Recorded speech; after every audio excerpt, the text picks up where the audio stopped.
Chromatic Black, and the 100 Black Women Coalition.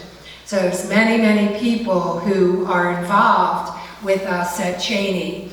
We have numerous volunteers, and I am so grateful for every one of you.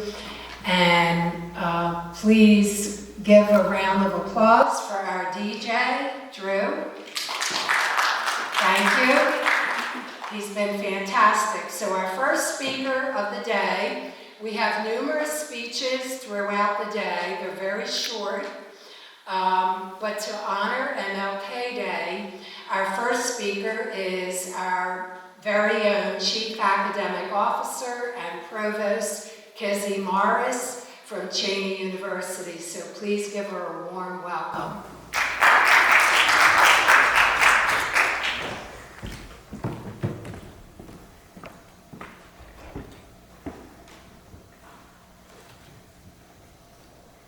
Thank you, Dr. Madsen.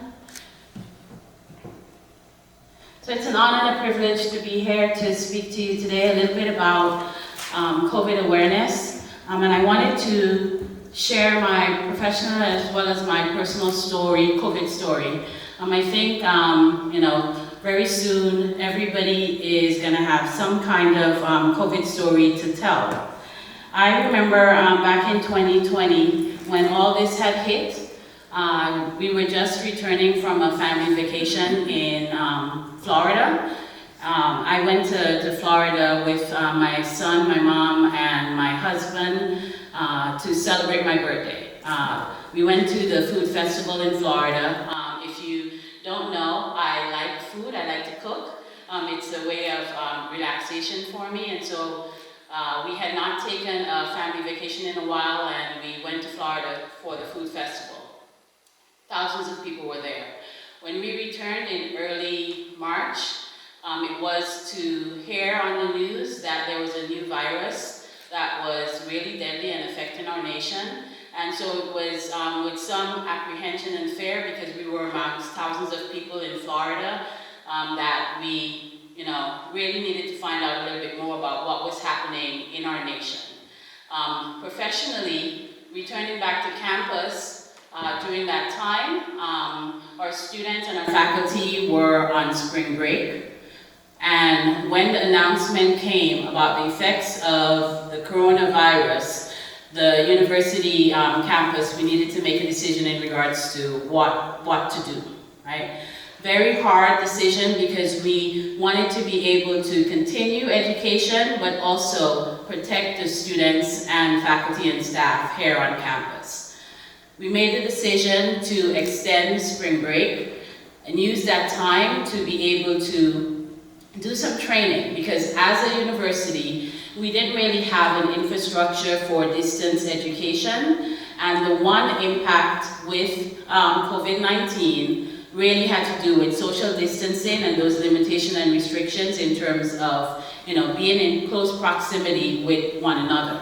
And so we needed to find a way to be able to switch to remote instruction and to prepare campus, not just our students, but our faculty. At the time, we had less than 5% of our classes were taught remotely or distance education in some way.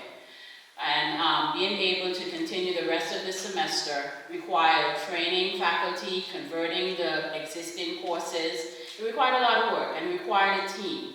And it was good that we had the experts on campus to be able to help us with that switch. When we came back and we brought some of our students back, we allowed our students to give them the opportunity to choose whether or not they wanted to return to campus or if they wanted to remain remote. We did have a couple of our students, about 25% of our population, chose to come back to campus. This was a much safer environment for them. They had the accessibility of the internet, so although we were doing remote classes, they came back to campus and they stayed in the dorms with us. The university made a lot of adjustments, and I know that it took a little while for our students and even our faculty and our staff to adjust to those adjustments. Things like grab and go dining, the social distancing, of course, because as an HBCU, a lot of what we pride ourselves in is that familial type of relationship, you know, hugging and being in close proximity to each other. And it was hard. It was hard to do that switch where now you were communicating with somebody over a computer and you were not really seeing them to have that touch and that feel that we were used to.